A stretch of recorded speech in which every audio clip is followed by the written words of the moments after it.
Good morning, students. We have been discussing about the rise of the Marathas and the continuous warfare between the Marathas and the Mughal Empire, and henceforth. Today we are going to discuss about the Third Battle of Panipat. There is a general argument in the course of understanding historical process that do wars bring about a change in the course of history. To this line of argument, we can say that some wars have definitely brought about a change in the course of our process of history. In the Indian context, if we try to understand, from the Battle of Kalinga during the times of Maurya, down to the first Battle of Tarain, the second Battle of Tarain, the Battle of Buxar, the Battle of Haldigati, the first Battle of Panipat, the second Battle of Panipat, and the third Battle of Panipat. All these battles have definitely brought about a change in the course of Indian history. And they also had an impact on the political fortunes, the society, the economy, and the culture of the regions. So we can, to some extent, accept the argument that wars do bring about a change in the course of the history of a particular region. So in the Indian context, when we try to understand in the medieval period, the three battles that were fought at Panipat at three different periods did contribute to the change in the course of Indian history. So taking the historical importance of the battle into consideration, today we are going to discuss about the importance of the third battle of Panipat, at the same time the nature and the course of the Panipat. As usual, I have put all the important issues connected to the Battle of Panipat in bullet forms, in bullet point forms, and I will try to explain these points, putting them in the historical context. So we are going to discuss about the third Battle of Panipat, the important features, the course of Battle of Panipat. Here I have a slide which is showing you in the third Battle of Panipat, which is on the 14th January 1761. It is showing Ahmad Shah Durrani sitting on a brown horse. It's a painting which you can see the kind of valor with which he's riding the horse and becoming a cause for the third Battle of Panipat, which had an impact on the course of Indian history. This is the portrait of Ahmad Shah Durrani, who was the instrumental factor in the third Battle of Panipat against the Marathas. The next slide that I'm going to show you, this is a war scene. I have just taken it to give you an idea of how medieval wars used to take place in the medieval times, where it was almost man is to man. You can see the swords, and you can see other kind of war equipment that is being used in this photograph. So this is the third photograph of a third Battle of Panipat. This is also a photograph of the third Battle of Panipat. You can see horses being used, you can see spears being used, you can see flags, you can see swords, etc. A typical medieval Indian or medieval war photograph. The different kind of equipment that is used in the course of war. Okay, you can also see some kind of crowns like things which is shielding their head, the heads of the soldiers. So a typical war photograph, a typical medieval war photograph. And this is the details of the Battle of Panipat. It was on 14th January 1761 at Panipat. Panipat is in present-day Haryana, India, and Durrani was the victor. And the changes that took place is Marathas lost suzerainty over Punjab, above north of Sutlej river to the Duranis. So this is a kind of a brief detail about the third battle of Panipat. Started on 14 January 1761 at Panipat. Durrani won. Marathas lost Punjab and Sutlej river, the northern parts of the Sutlej rivers to Duranis. Okay, so as we were trying to discuss the third battle of Panipat, I again tell you, the third battle of Panipat did have an impact on the course of history. So going into the details now, the third battle of Panipat took place on 14th January 1761 at about 97 kilometers or 60 miles north of Delhi, between the Maratha Empire and the invading army of Ahmad Shah Durrani, supported by three Indian allies, Rohilla, that is Najib-ud-Dawla, Afghans of the Doab region, and Shuja-ud-Dawla, the Nawab of Awadh. Okay, so actually when the Maratha Empire was expanding, it was going beyond Punjab. It was brought Gujarat under control, and it was going beyond that. It was at this particular time that the Afghan elements, they were not able to digest, or they were not able to feel happy or good about the expansion of the Maratha Empire. So as they were losing the battles, they had invaded Ahmad Shah Durrani, especially the Afghan elements who was in Afghanistan, to check the expansion of the Marathas. So in the first point, we can very clearly see that the invitation for Ahmad Shah Durrani to counter the expansion of the Marathas was extended by Rohilla of the Doab region and Shuja-ud-Dawla, the Nawab of Awadh. So these were the three Indian allies who assisted Ahmad Shah Durrani to check the expansion of the Marathas in Punjab and the rest of northern India. So the first point illustrates this particular issue. So, and from the Maratha side, the Maratha army was led by Sadashivrao Bahu, who was third in the authority after the Chhatrapati, the Maratha king, and the Peshwa, the prime minister. So you have, when you're looking at the protocol of the Maharashtrians, the Maratha king, you have the king, you have the Peshwa, and you have the Senapati. So Sadashivrao was the Senapati, Sadashivrao Bahu was the Senapati, and he was leading the Maratha front against the invading Ahmad Shah Durrani. And these armies met at the Panipat, north of Delhi, and eventually the battle takes place. So the main Maratha army was stationed in Deccan with the Peshwa. So Sadashivrao led the army, and the main army was stationed in the Deccan under the control of the Peshwa. So militarily, the battle pitted the artillery and cavalry of the Marathas, and heavy cavalry was mounted, artillery was mounted, that Zambarak and Zazili, they are the local terms of the Afghans and Rohillas, led by Abdali and Najib-ud-Dawla, both ethnic Afghans.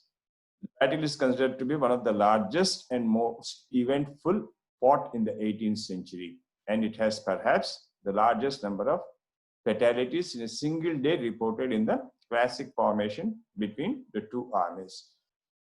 So you can see when the Mughal Empire was established, there was a triangular conflict between Rajputs, Turks, and Afghans. The Afghan elements had been trying to capture power, political power in the Indian context right from the first Battle of Panipat in 1526. Then the Mughals came to power, which is a Turkish element, and the Mughals followed a policy of conciliation towards Rajputs and a policy of elimination towards the Afghans. The Afghans were driven away to the maximum extent possible from the Indian soil. So again, in the third battle of Panipat, you can see that the Afghans were coming back to recapture the last areas by them. So in the initial stages, it was Rajputs who were coming up with resistance. In the later stages, you have the Marathas going against the invading Afghan elements and the indigenous Islamic State, established indigenous Islamic State, which had collapsed. The Mughal, the Mughal kingdom after the death of Aurangzeb had collapsed. So taking this situation into consideration, the Marathas had, the kind of political uncertainty that was prevailing in northern India, the Marathas had taken this situation into consideration and had rose to power. And to check them, the Zazilias and the Rohilas had invited the Afghan element, or Ahmad Shah Durrani, to counter the Marathas. So in the next slide that I am taking up, the specific site of the battle itself is disputed by historians, but most consider it to have occurred somewhere near northern Ala-Am or Sanauli road. Okay, so this is a little controversy of whether the third battle of Panipat really took place at Panipat or some other area. And so there is another place called the Sanauli road. So probably the battle must have taken along the Sanauli road. So this is a kind of a debate that is going on among the historians. Okay, the battle lasted for several days and involved over 1,25,000 troops. Protracted skirmishes occurred with losses and gains on both sides. So this was how the battle took place. It involved for several days. More than 1,25,000 troops participated. There was a lot of losses on both sides.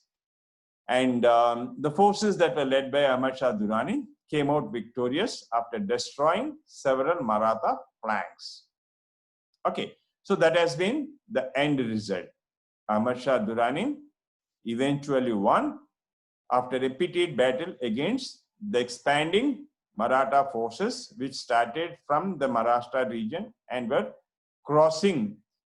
geographically crossing the Punjab limits, territorial limits. So the extent of the losses on both sides is heavily disputed. Again, there is a dispute with regard to the place where actually the battle took place and the kind of losses on both sides. There is a kind of a dispute. That is, there is a kind of a difference of opinion expressed by historians. And it is believed that between 60 to 70,000 were killed in fighting, while the number of the injured and prisoners taken vary considerably.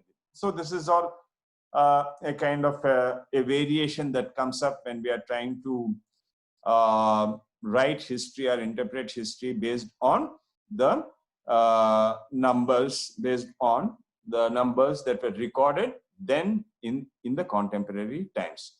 So according to the chronicle that was recorded, the Bakar by Shuja-ud-Dawla's Divane are Kashi Raj. I mean, either side, the records that were there on Ahmad Shah Abdali's side or the records that were there on the Maratha side About 40,000 Maratha prisoners were slaughtered in cold blood the day after the battle. Grant Duff, who is an historian, includes an interview of a survivor of these massacres in his history of the Marathas and generally corroborates this number. Okay, so it only shows the ruthlessness of the Afghan elements, whatever the number might be, whether it is 40,000 Maratha prisoners or 60,000 Maratha prisoners. They were very ruthless and they were massacred because the Marathas were a growing power and the Afghan elements wanted to have this region under its control, so they were not taking any chances. So the fact is that the Marathas were massacred, but the number is slightly disputed. But according to Grant Duff, who is a respected historian, it is around 40,000 Maratha prisoners who were butchered in a single day. That itself shows the ruthlessness and the intensity of the conflict that was there between Afghans and Marathas in this particular period, where the Afghans were trying to expand their empire, where the Marathas were trying to expand their empire, and the Afghans with the local indigenous forces were trying to prevent them. Okay. So anyway, Sejavakar, whose monograph of Panipat in the year 1761 is often regarded as the best secondary source of the battle, says that not less than 1 lakh Maratha soldiers and non-combatants perished during this and after that battle. So there is a variation. Okay. Sejavakar and Grant Duff have two different figures. While Grant Duff says that it is 40,000 prisoners, Sejavakar says that it is almost 1 lakh prisoners who were non-combatants, means people who were innocent. People who were not involved in the war were also killed. So this shows the intensity and this shows the ruthlessness of the Afghan elements. This also shows the need of the Afghans to eliminate Marathas as a contender for the power in Delhi. Okay. So these are some of the views that we have recorded, we have been able to record on the third battle of the Panipat. Okay, so now just going to some kind of antecedents and trying to see how the battle ends. As I was telling you, for a period of 27 years, almost from 1680 to 1707, there was a Maratha-Mughal conflict. And there was a rapid territorial loss of the Maratha Empire to the Mughal Emperor Aurangzeb. So when Aurangzeb was there, the Marathas had a lot of reverses and they almost went to a peace treaty. However, after the death of Aurangzeb in the year 1707, the process reversed. I mean, because Aurangzeb died and the Mughal Empire became weak, and taking this as an advantage, the Mughal succession war between the two sons of Aurangzeb was an advantage, and by 1712, that is from 1707 to 1712, Marathas quickly started retaking their last lands. Whatever they lost to Aurangzeb, they regained. So, and one of the most important Peshwas who has contributed to this was Baji Rao. So Gujarat, Malwa, Rajputana, all these regions came under the Maratha control. And in the year 1737, Baji Rao defeated the Mughals on the outskirts of Delhi and brought much of the former Mughal territories south. Okay, so south of Delhi, so Gujarat, Malwa, all these are strong footholds of the Mughal Empire. So you can see that from Maharashtra, it has moved to Gujarat, it has moved to Malwa, it has moved to Rajputana, it can move into Punjab, and there was every scope for further expansion of the Maratha Empire under the Peshwas. So this had to be checked. So you have Ahmad Shah Abdali Durrani being invited to check this Maratha ascendancy by the indigenous Afghan elements and the declining Mughal force. So this was a very important turning point in the course of Indian history. Okay, so the Mughal territory south of Agra under the Maratha control. Okay, so Bajiraw's son, Balaji Bajirao, further increased the territory of Marathas under control by invading Punjab in 1757. So in these 3 points that I am trying, which I have taken, I have just tried to make it a point for your understanding that the Marathas were expanding very fast and intensely after the decline of the Mughal Empire. After the decline of the Mughal Empire. So the next point that we have to be taken into consideration is the Marathas had gained control after a considerable part of India in the intervening period 1712 to 1757. Okay, so again, this point also reiterates the point that they have gained control from 1712 to 1757.